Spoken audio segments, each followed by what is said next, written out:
नमस्कार। India daily live पर बहुत बहुत स्वागत है आपका। और आपको आज मैं जिस शख्सियत से रूबरू कराने जा रहा हूं, उनका नाम, उनकी पहचान दोनों ही बहुत बड़ी है। उनका नाम है एसपी गुप्ता। राम जन्मभूमि आंदोलन में बहुत बड़ी अहम भूमिका इन्होंने निभाई और साथ ही साथ अब शिक्षा के क्षेत्र में बड़ी क्रांति कर रहे हैं। समाज सेविक भी हैं और साथ ही साथ चिंतक भी हैं। नमस्कार सर। नमस्कार। बहुत बहुत स्वागत है इंडिया डेली लाइव धन्यवाद। पे। सर, कैसा चल रहा है? अच्छा है, आप देख ही रहे हैं जो भी हालात हैं, दुनिया के भी हालात आप देख रहे हैं, देश के भी हालात देख रहे हैं, मीडिया का भी देख रहे हैं, शिक्षा क्षेत्र का भी देख रहे हैं, और हमसे ज़्यादा तो आपको जानकारी है। सर, देश की हालात का आपने जिक्र किया। देश में चुनाव चल रहे हैं लोकसभा के जी। और 6 चरणों की वोटिंग हो चुकी है। अब अंतिम पड़ाव पर देश पहुंच रहा है लोकसभा चुनाव के। इन 6 चरणों में सर, आपको क्या लगा कि राजनीतिक दल जो जनता से जुड़े मुद्दे थे उन तक कॉन्शियस हो पाए, पहुंच पाए? नहीं, कोई भी दल ऐसा नहीं है कि जो आज समाज की, जनता की आम परेशानियां हैं, उनके दुख दर्द हैं, उनको जो चाहिए अपने जीवन यापन के लिए वो दे पा रहे हैं, समय पे दे पा रहे हैं, ठीक से दे पा रहे हैं। कोई भी पार्टी का इस तरफ ध्यान बिल्कुल भी इस चुनाव के अंतर्गत किसी ने किसी तरीके का कोई उनको सहारा नहीं दिया, मानसिक भी और दूसरे रूप से। सर, एक तरफ एनडीए था, दूसरी तरफ एनडी था। 2 ध्रुवों की लड़ाई थी और 2 ध्रुव अलग अलग लोगों को लेकर एक साथ मिलकर इस महायुद्ध में शामिल हुए। अंतिम पड़ाव, अंतिम चक्रव्यूह के दरवाजे पर दोनों खड़े हैं। अब सवाल यहाँ पर ये उठता है कि सनातन को लेकर जिस तरह से इस पूरे चुनाव के पहले शुरुआत हुई और चुनाव के अंत तक रही, उसका क्या कोई इफेक्ट, इम्पैक्ट आपको दिखाई देता है इस चुनाव में? मुझे कोई बहुत ज़्यादा इम्पैक्ट उसका नज़र नहीं आता, क्योंकि ये विषय बहुत पहले से ही समय समय पर समुदायों के बीच में जगह जगह पर ये प्रश्न उठते रहे हैं और जनता इस चीज़ से बहुत अच्छी तरीके से वाकिफ़ है कि सनातन क्या है, हिंदुत्व क्या है और ये लोग कहना क्या चाहते हैं। आज जो कह रहे हैं कल वो कर रहे थे, आज जो कर रहे हैं कल वो कह रहे थे। आगे भी चल के जो सत्ता में आएगा वो कहेगा, करेगा नहीं। जो सत्ता से बाहर है वो कोशिश करेगा, कहेगा नहीं। सर, राम जन्मभूमि का भी जिक्र हुआ और उसके पहले से भी जिक्र हो रहा था। 22 जनवरी को प्राण प्रतिष्ठा थी और तमाम राजनीतिक दलों को आमंत्रित किया गया था। तमाम राजनीतिक घराने से लोग जो थे वो वहाँ पहुँचे भी, लेकिन कुछ एक ऐसे राजनीतिक घराने थे। अगर उत्तर प्रदेश का जिक्र करूँ तो अखिलेश यादव, और राष्ट्रीय पार्टी में जिक्र करूँ तो गांधी परिवार यानी कांग्रेस की तरफ से कोई नहीं पहुँचा था। सर, देखिए, अखिलेश यादव जी के परिवार का जहाँ तक प्रश्न है, वो तो दिखाने के लिए, राम के लिए उन्होंने कुछ भी कहा हो। मैं तो भुक्तभोगी रहा हूँ और वो कई बार वो संस्मरण मेरे सामने आ जाते हैं कि उनके तो पिताजी ने चीफ मिनिस्टर रहते हुए गोली चलवाई। उन्होंने तो कहा हम राम को मानते ही नहीं हैं, हम तो कृष्ण को मानते हैं। आज वो कहते हैं कृष्ण हमारे महाराज हैं, फिर भी आरक्षण चाहिए। क्या कहते हैं, क्या करते हैं? अगर सच मुझसे पूछो तो आज़ादी के बाद में जितनी भी पार्टियां बनी हैं उनमें से जो अधिकतर रही हैं शासन में, उन्होंने कभी इस तरफ कोई ध्यान दिया ही नहीं। उन्होंने वो किया जो वो चाहते थे, उनकी सुविधा के अनुसार, उनकी मंडली की सुविधा के अनुसार, उनके पारिवारिक, उनकी जाति के उसके हिसाब से। देखिए, मैं एक आपको, आपने सनातन कहा 4 वर्ण थे जी, ब्राह्मण, क्षत्रिय, वैश्य और शूद्र। शूद्र नहीं है वो सब, शूद्र है। आप देखिए कि जो ऊपर के 3 हैं, ब्राह्मण वो गोत्रों में बट गए, क्षत्रिय गोत्रों में बट गए, वो अपने अपने गोत्रों में कहते हैं। वो कहता है चौहान हूँ मैं, कोई कुछ कहते हैं, पंडित तो कहते हैं मैं सारस्वत हूँ, कुछ कहते हैं। जाति तो उनकी नहीं बटी, लेकिन गोत्रों में बट गए। जो बाकी चौथा था वर्ण था, वैसे भी गोत्रों में बट गए। कोई गर्ग कहता आपने को, कोई मित्तल कहता आपने को, अग्रवाल कहता है, कोई कुछ कहता है। लेकिन शूद्र वो पूरे रूप से जातियों में बट गए। आज से नहीं, पोरस के बाद, पोरस के ज़माने में जीडीपी 76 के लगभग थी और उस समय जो भी यवन जो आए थे तो सोने की चिड़िया कहलाता था भारतवर्ष, आपने सुना होगा। और जितना भी पैसा मंदिरों में मठों में होता था, सनातन में एक ये पद्धति रही है, उतना पैसा राजे या महाराजों के पास होता, आम जनता के पास कुछ नहीं होता था। आम जनता को क्या मिलता था? किसान को ये जो आज जिनके आरक्षण के लिए रो रहे हैं और इनकी बात क्या करते थे, ये सारे साल भर काम कराते थे, पूरे वर्ष काम कराते थे, और काम कराने के बाद फसल के टाइम पे उठा करके 4 लक्कड़ गेहूं के दे दिए, वो समझ गए ना, 4 जो बना करके वो अपना कूट काट लेगा, फसल दे दिया के पैसे नहीं देते। क्या किया इन्होंने? तो इन्होंने वही किया। इस देश का ये दुर्भाग्य, तब ये जातियों में बटे, 1000 साल गुलामी रही। वो अंग्रेज आ गए तो उतने जितने भर भी लोग थे, उस समय के लोग थे, उनको क्या चाहिए था? मस्ती चाहिए थी, मजे चाहिए थे। उनकी जो आमदनी थी 50,000 है मेरी साल भर की, महीने की जो भी लगान की, लाख मिल गए, ठीक है, हमारे 50 में आनंद आएंगे, और लाख में अंग्रेजों ने सबको खरीद लिया। आप देखिए आज भी वही पद्धति है।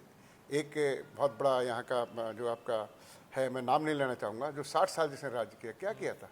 3 को लेके चले, दलित को लेके चले, पंडित को लेके चले, मुस्लिम को लेके चले, किसी का और ध्यान दिया उन्होंने? कभी नहीं दिया।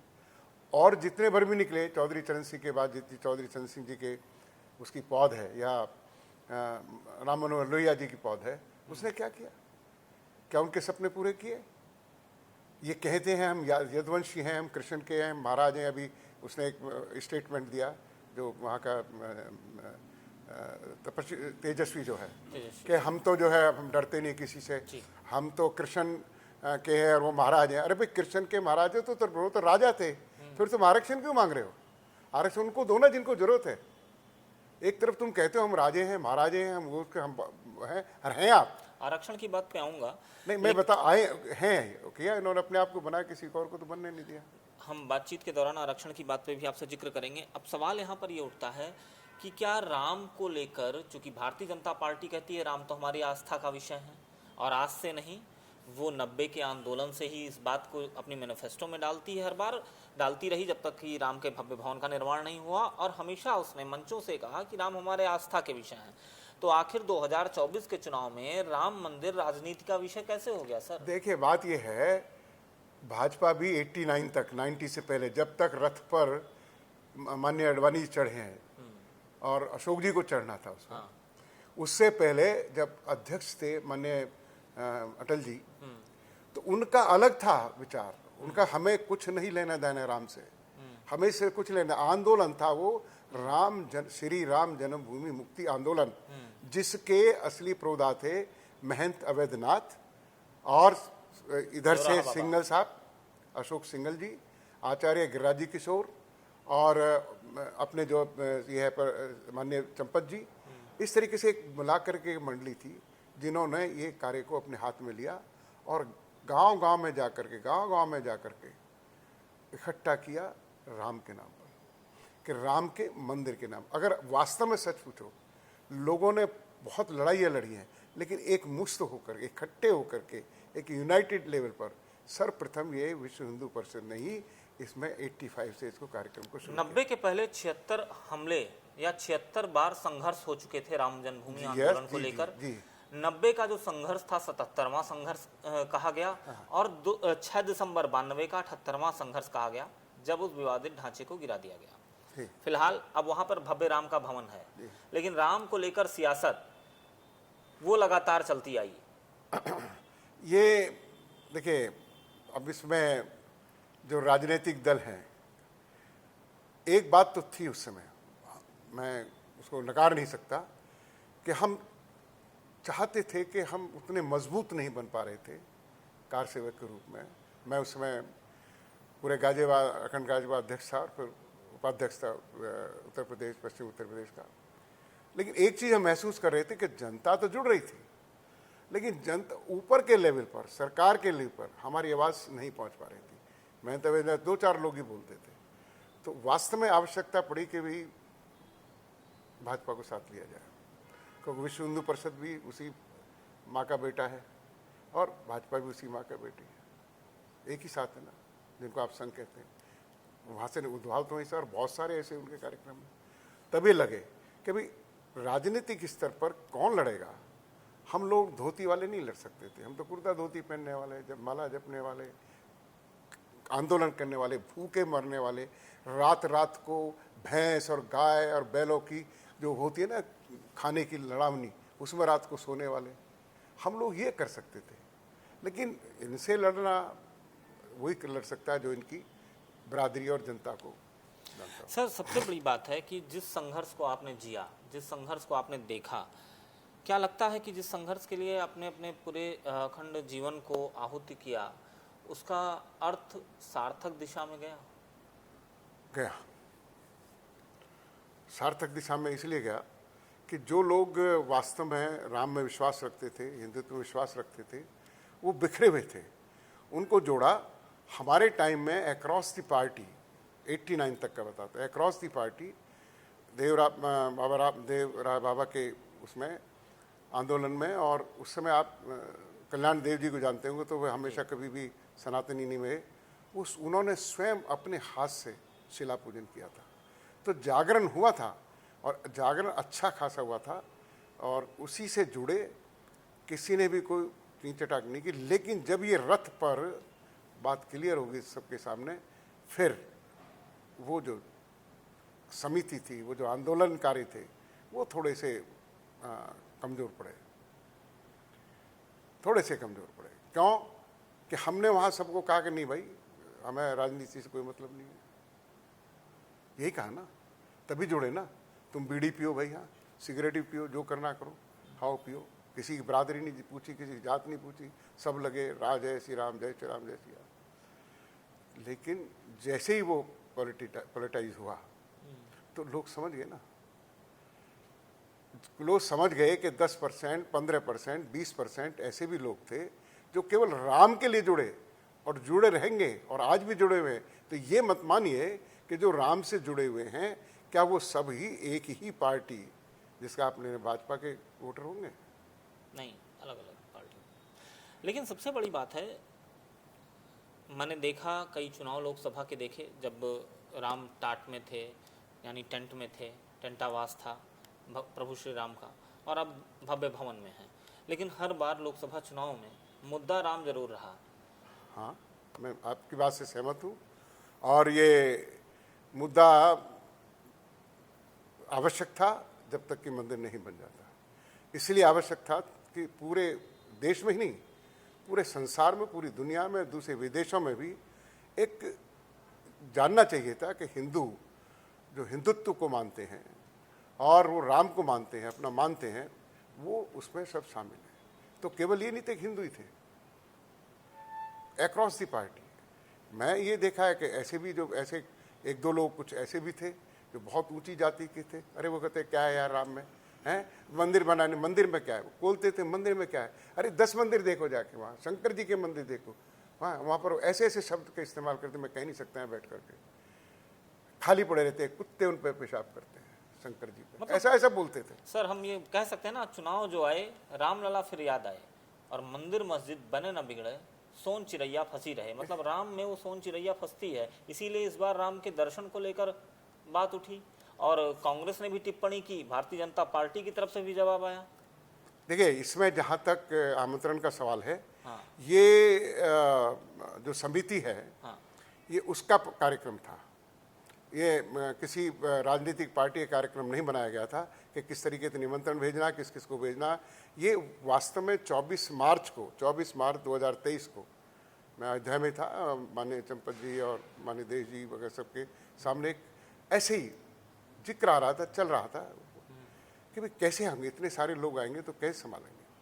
तो वहाँ पर एक ये निकल करके बात आई कि भाई सबको निमंत्रण अलग अलग से दिया जाए, चाहे तो स्टेट वाइज दिया जाए, चाहे पहले उनको महात्माओं को उनको बुला लिया जाए, साधुओं को पहले, उसके बाद में कैसे किया जाए कैसे नहीं किया जाए, ये पहले से था, जानकारी थी कि इतनी भीड़ होगी। अब उसको, अब समझने वाले उसको राजनीतिक समझ गए। मैं यहाँ पर उनके खिलाफ हूँ जिन्होंने राजनीतिक समझा है, जिन्होंने ये जो ये कह रहे हैं नहीं मोदी जी का कार्यक्रम, मैं यहाँ के खिलाफ हूँ 101%। मोदी जी को तो कहा गया, और मोदी जी क्या क्या, मोदी जी को नरेंद्र मोदी जी के तरह नहीं कहा गया। उनको प्रधानमंत्री के तौर पर किया गया। जैसे आप कोई, मतलब अगर कांग्रेस का प्रधानमंत्री होता तो उसको भी बुलाते हैं? यस, क्यों नहीं हो सकता था, क्यों नहीं हो सकता था। हम तरह ऐसे जितने भी कार्यक्रम होते हैं, समारोह होते हैं, नॉर्मली जिस जगह भी जाए, गांव में जाए तो गांव के प्रधान को बुलाया जाता है, क्योंकि वो प्रथम एक तरीके से कहने के यानी तात्पर्य। कांग्रेस जो कहती है कि शिलान्यास कांग्रेस की सरकार में हुआ, ताला कांग्रेस की सरकार में खुला, आप इस बात से एग्री करते हैं सर? नहीं, ताला खोला नहीं उन्होंने, खुला नहीं था ताला, खुलवाया गया था। तो कहते हैं हमारी सरकार के दौरान खुला, नहीं तो हमारी सरकार। अगर नहीं खोलते तो पता नहीं क्या हो जाता। उस समय हालत ये थी, आप सोच सकते हैं। मैं चश्मदीद हूँ, ऊपर से बच्चे गिर रहे, लड़के लोग गिर रहे हैं, ध्वस्त हो रहा है, मैं नीचे खड़ा कुछ नहीं कर सकता, खड़ा खड़ा मैच देख रहा। ऐसा नहीं था, ऐसा नहीं था। अगर ये नहीं बना होता, ये नहीं बना होता, तो मैं आपको एक और बता दूं जानकारी। कांग्रेस में भी कुछ लोग थे, और कांग्रेस सबसे पहले थे दाऊद दयाल खन्ना एमपी, जिन्होंने मुजफ्फरनगर एक कार्यक्रम में, वो हिंदू महासभा कार्यक्रम था, मैं पहले हिंदू महासभा से जुड़ा हुआ था महंतवेनाथ जी के से, उन्होंने एक कटाक्ष किया जब वो भाषण चल रहे थे, जैसे माली में बोल रहे हैं ये है वो है फलान रहेगा, तो उन्होंने अपने भाषण में एक कटाक्ष किया। मैं भी रामायण पढ़ता है, 40 साल पढ़ी है, ये रामायण पढ़ते हैं सुबह शाम तक, राम का गाते हैं, ये होता है, रामायण के इतने कार्यक्रम होते हैं पढ़ाते हैं, और तुम्हारे राम वहाँ ताले बंद पड़े हैं।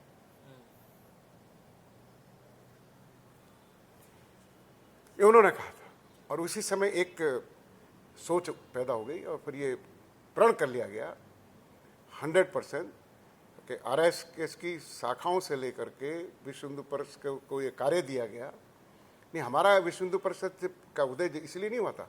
विश्व हिंदू परिषद का उदय 1964 में इसलिए होता है कि जो बाहर देशों में हिंदू रहते हैं उनको बड़ी परेशानियां होती थी कर्मकांड करने में, तो यहाँ एक 16 दिन का उनको कार्यक्रम दे करके, ट्रेनिंग दे करके भेजा जाता था, जाकर के बताएं। लेकिन जब ये कार्य मिला तो बड़े खुश हुए, क्योंकि महंत अवैधनाथ जी के उनका एक डिसिप्लिन इतना अच्छा था कि उनके लोग जुड़ रहे थे, और हम ये भी नहीं चाहते थे भाजपा वाले कि इसकी वजह से भाजपा को नुकसान हो, वो भी नहीं चाहते थे। ये जब वो आंदोलन इस स्तर पर पहुंच गया कि भाई अब कुछ नहीं है, तब ये at the neck of time Singhal साहब की जगह आडवाणी जी को लिया गया। आप मानते हैं कि आपने भी कहा भी कांग्रेस से भी तमाम ऐसे लोग थे जिन्होंने आपको अंदर खाने सपोर्ट किया? बिल्कुल किया। कांग्रेस में एक प्रधानमंत्री का जिक्र आता है, हाँ। पीवी नरसिम्हा राव। हाँ जी। उनके कार्यकाल में विवादित ढांचा जो था वो गिराया गया था। हाँ। उत्तर प्रदेश में तत्कालीन मुख्यमंत्री कल्याण सिंह थे, जिनकी सरकार का पतन हुआ था उस ढांचा गिरने के बाद। बताया जाता है, जो सूत्र हैं वो कहते हैं कि जिस दिन विवादित ढांचा गिराया जा रहा था, लगातार फोन कॉल जा रहे थे, पीवी नरसिम्हा राव ने कोई कॉल नहीं अटेंड किया। हालांकि कांग्रेस में पीवी नरसिम्हा राव इकलौते ऐसे प्रधानमंत्री थे जिनका 100 पार्टी कार्यालय नहीं लाने दिया गया था। देखिए, ऐसा है, जहाँ तक ढांचे का गिरने का प्रश्न है, तो जुलाई 89 में, जुलाई 89 में, सॉरी, जुलाई 89 में अयोध्या के अंदर बजरंग दल का, जो हमारी एक युवा शक्ति थी विश्व हिंदू परिषद की, भाजपा की या किसी और के लिए, उनका शिविर था। करीब 7000 लोग के लगभग थे वहाँ पे, और जब सुबह को जाते थे तो उसमें उस समय मैं और एक और हमारे साथी थे, तो ढांचे की तरफ से निकल करके मैदान में जाते थे कसरत के लिए। अगर गिराना होता इस तरीके से उस समय, तो मुक्का मुक्का मार गिरा देते, कोई पास में नहीं फटकता। लेकिन फैक्ट ये है कि उसका गिराने का उस समय तक कोई विचार था ही नहीं, कहीं से भी नहीं था। सेंट्रल कमेटी में कभी कभी बैठना उठना होता था, कभी किसी का नहीं था। हम गिराने कभी भी गिरा सकते थे, लेकिन हम चाहते थे ऐसे टाइम, वो फिर भी गलत टाइम पे गिरा।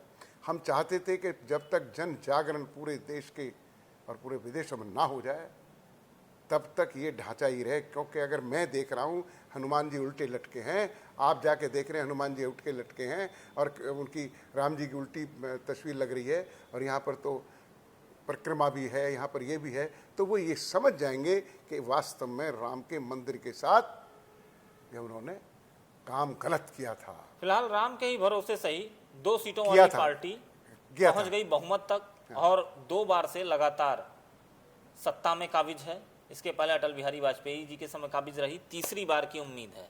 अब प्रधानमंत्री जी के 2014 को भी मैंने देखा, 19 को भी देखा और 24 को देख रहा हूँ। चुनाव के बाद वो ध्यान के लिए कहीं ना कहीं चले जाते हैं। इस बार कन्याकुमारी गए हैं, विवेकानंद जो शिला है वहाँ पर बैठकर ध्यान कर रहे हैं। इस पर भी सवाल उठा दिया है विपक्ष ने। देखिए, विपक्ष तो सवाल उठाएगा ही। पहला सवाल उठाते कि संविधान खतरे में है, संविधान गिर जाएगा, असंवैधानिक हो रहे। असंवैधानिक तो वो सुबह शाम तो खुद कर रहे हैं। कौन से संवैधानिक शब्दों का इस्तेमाल करते हैं? संविधान का ये नहीं कि मेरे लिए है, मैं सही और दूसरा गलत। रही मोदी जी की बात, मैं उनके जीवन से परिचित हूँ। श्रीनगर में भी जब वो थे वो वास्तव में पहले से ही, शुरू से ही, मतलब जब का जवानी से ही, जब तक हमने देखा संगठन हुआ है। हालांकि हाँ, एक चीज़ और बता दूं, वो भी सितंबरी हूँ, मैं भी सितंबरी हूँ। वो मैं 19 के, वो पहले से ही इस प्रवृत्ति के हैं। भोजन में हमेशा, कई बार जींद वगैरह मेरे पड़ा है, खिचड़ी गुड़, समझ लीजिए। और भगवान के अंदर जो आप केदारनाथ जी की बात करें ना, वो पहले भी वहाँ कर चुके हैं, गंगोत्री में भी कर चुके हैं, क्योंकि वो संगठन का काम करते थे। और संगठन का काम करते करते जब वहाँ किसी स्थान पे जाते हैं तो मन लगता है व्यक्ति का। और जब जिस समय वाले छोड़ देते हैं, जो परिवार को छोड़ देते हैं, वे ले लेते हैं उसमें बानाश्रम में चले जाते हैं, तो उनका ध्यान बैरागी हो जाते हैं। तो सच में पूछो तो मोदी, नरेंद्र मोदी एक बैरागी व्यक्ति हैं और उनके अंदर आत्मशक्ति है। मैं ये नहीं कह रहा हूँ कि वो है, हालांकि कितने केसेस में तो मैं तो कितने केसेस में कोई ज़रूर नहीं है कि हम तो बहुत छोटे से व्यक्ति हैं कि भी उनके साथ में माने, लेकिन ये फैक्ट है, ये दिखावा नहीं है जो आज वो कर रहे हैं या पिछले साल किए थे। ये मैं इसका गवाह। सर, क्या इस बार के चुनाव में कोई फैक्टर ऐसा था जिसको आपको लगता है उसने बहुत ज़्यादा अटेंशन खासतौर पे हिंदुओं का अपनी ओर खींचा? देखिए, इसमें जहाँ तक राम मंदिर का प्रश्न है जी, तो वो तो जिस दिन वहाँ पर कार्य शुरू हो गया और प्राण प्रतिष्ठा का कार्यक्रम शुरू हो गया, तो उससे पहले से ही जो राम के भक्त हैं वो पहले से ही संतोष था कि अब ये बनेगा। तो बन गया और बनने के बाद उन्होंने दर्शन कर लिए, भीड़ इकट्ठी हो गई कि ये कोई वोटों में बदल गई? नहीं, वोट तो पहले से थी, वोट राम में बदल गए। वोट राम में बदल गए। सर, वोट राम में बदल गए। इस बार के चुनाव में भी गांधी का अंतिम में चलते चलते जिक्र आया, गांधी जी का, प्रधानमंत्री जी के ही मुंह से आया। गांधी को लेकर एक बार फिर विपक्ष ने कहा कि देखिए इनके शब्द क्या हैं गांधी को लेकर। हालांकि 2019 में भी गांधी का जिक्र आया था, जब भारतीय जनता पार्टी की एक सांसद, उस वक्त प्रत्याशी थी साध्वी प्रज्ञा, उन्होंने गोडसे का जिक्र गांधी के संदर्भ में किया था। आपको क्या लगता है सर? देखिए, जो भी ये मठाधीश हैं, हमारे साधु हैं, संत हैं, साध्वी हैं, उनके बारे में मैं कोई टिप्पणी नहीं करना चाहूँगा।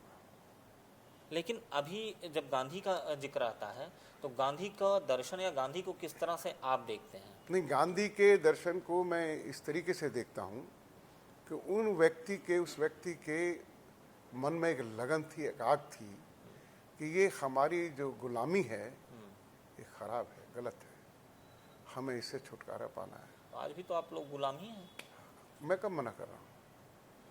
वो गुलामी अलग थी, मैंने देखी है। क्या करेंगे आप? एक लाल पगड़ बांध के, घोड़े पे चढ़ के, हाथ में छोटी सी तलवार लेकर के, हिंदुस्तानी ही,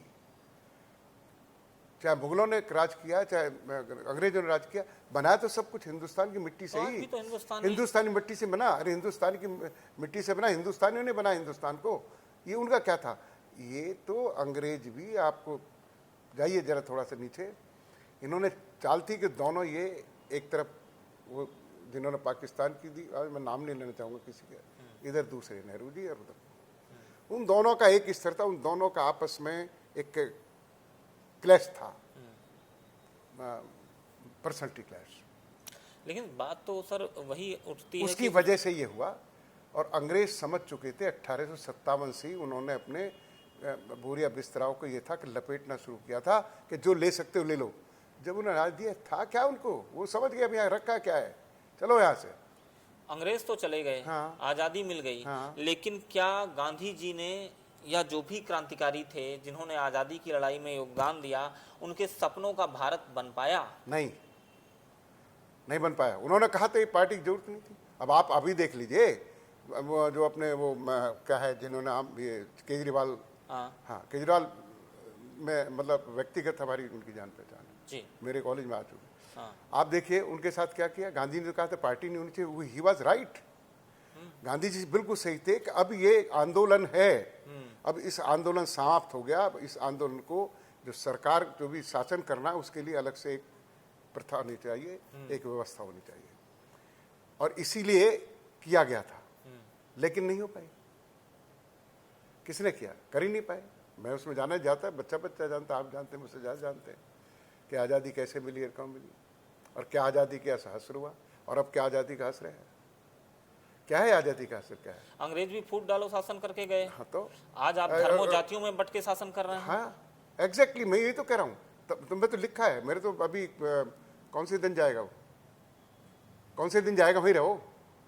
आप देखिए वो लिखा है कि पहले भी हम गुलाम इसीलिए हुए थे, कल ही मैंने लिखा है, पोस्ट डाला है, और अब भी ये जो जाति बराय जो मैंने आपको पहले वर्ण का उसका बताया, अब भी हम क्या गुलामी की ओर जा रहे हैं क्या? ये मेरा सवाल है आपसे।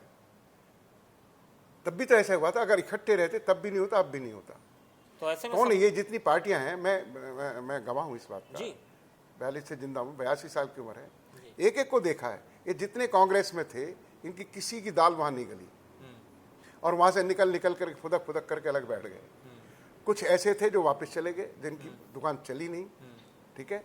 कल्याण सिंह भी चले गए थे एक बार भाजपा, हाँ। तो वो नहीं चली तो वहीं आगे वापस। वहाँ भारती प्रणब मुखर्जी चले गए थे, नहीं जमी आगे वापस। जिनकी जम गई, समझे, जैसे लालू प्रसाद जी की जम गई, मुलायम सिंह की जम गई, आप समझ लीजिए, और इनकी मैडम की जम गई जो कलकत्ता में, और भी ऐसे कई लोग हैं जिनकी जम गई। और उनका जो आनंद चाहिए था उन्हें राजनीति से, जो उनको कांग्रेस में रहते नहीं मिल रहा था, वो अलग होकर के उनको मिलने लगा। तो वो अपने उसको प्रदेश को एक अलग देश मानते हैं। ये दुर्भाग्य यहीं से शुरू हुआ था, यहीं से शुरू हुई थी गुलामी। 400 साल पहले, यही 400 साल पहले, गुलामी के 400 साल पहले, आज़ादी के 400 साल पहले, यही जब मंतक बनना लगा ना राजे महाराज नवाबों का, यही होने लगा, तो गुलाम हो गए। अब ये इस नए संविधान के अनुसार जो स्टेट्स हैं उनको अपनी बनाए बैठे, तो वो शुरू हो गया। भगवान जाने क्या होगा। तब तो नई सरकार का गठन हो जाएगा। तो नई सरकार से क्या अपेक्षाएं होंगी सर आपकी? देखिए, मैं एक बात तो दावे के साथ कह सकता हूं कि शासक और शासन में अगर शासक अच्छी प्रवृत्ति का, उसकी कुछ करने की इच्छा है, तो शासन में भी हो जाती है। अगर नरेंद्र मोदी अगर क्या, जैसे लोग कह रहे हैं, आप कह रहे हैं, मैं भी कह रहा हूं, बनेंगे, तो वो जो कार्यक्रम करेंगे वो करेंगे जो समाज के और देश के हित में होगा। कल हमारी तरफ कोई देखता नहीं था दुनिया में, जबकि दुनिया में बसाया राम की सेना ने, कृष्ण की सेना ने बसाया है, पूरा दुनिया बसा हुआ है, तो नेचुरल सी उधर ही होगा। दैहिक दैविक भौतिक तापा और राम राज्य काहू नहीं व्यापा, क्या ये राम राज्य कायम होगा सर? राम राज्य तब तक तो कायम नहीं हो सकता जब तक कि ये जाति प्रथा रहेगी। जिस दिन ये टूट जाएगी, बंधन टूट जाएगा, जिसमें कोशिश की जा रही है, तभी होगा। क्या आपको लगता है कि जो राम के समय शासक की व्यवस्था थी, जो अनीत कछु भाखों बाई, बरज्यो नहीं मोहि भय बिसराई, क्या वह प्रथा लागू रहेगी, ये होगी लागू? क्योंकि राम राज्य की परिकल्पना की बात तो भारतीय जनता पार्टी ही करती है। लागू कहाँ रहेगी? अभी तो लागू हुई ही नहीं है। नहीं तो होगी क्या लागू ये सर? अब नहीं, राम की जो राम राज्य की बात करती है भारतीय जनता पार्टी, करती है, लेकिन अभी लागू कहाँ हुई है? तो लागू करेगी। हाँ ना, लागू करेगी, मैं ये कह रहा हूँ। उम्मीद है, यस, क्योंकि राम तो बैठ गए हैं। नहीं वो तो नहीं, राम तो बैठ गए, अभी तो राम लला बैठे हैं। हाँ, राम लला बैठे हैं। अभी तो पादुका सिंहासन है, हाँ, वो अभी रख कर क्या भारतीय जनता पार्टी अभी तो जब लड़ करके आए थे रावण को, वो जो उस स्वरूप में बैठेंगे, अभी तो चिंता ना करो, उस स्वरूप में जल्दी बैठने वाले हैं। उस स्वरूप में बैठेंगे। तो आज की इस चर्चा को यहीं रोकते हैं, आगे भी इसी तरह की चर्चाएं होती रहेंगी। तब तक के लिए देखते रहिए इंडिया डेली लाइव। नमस्कार।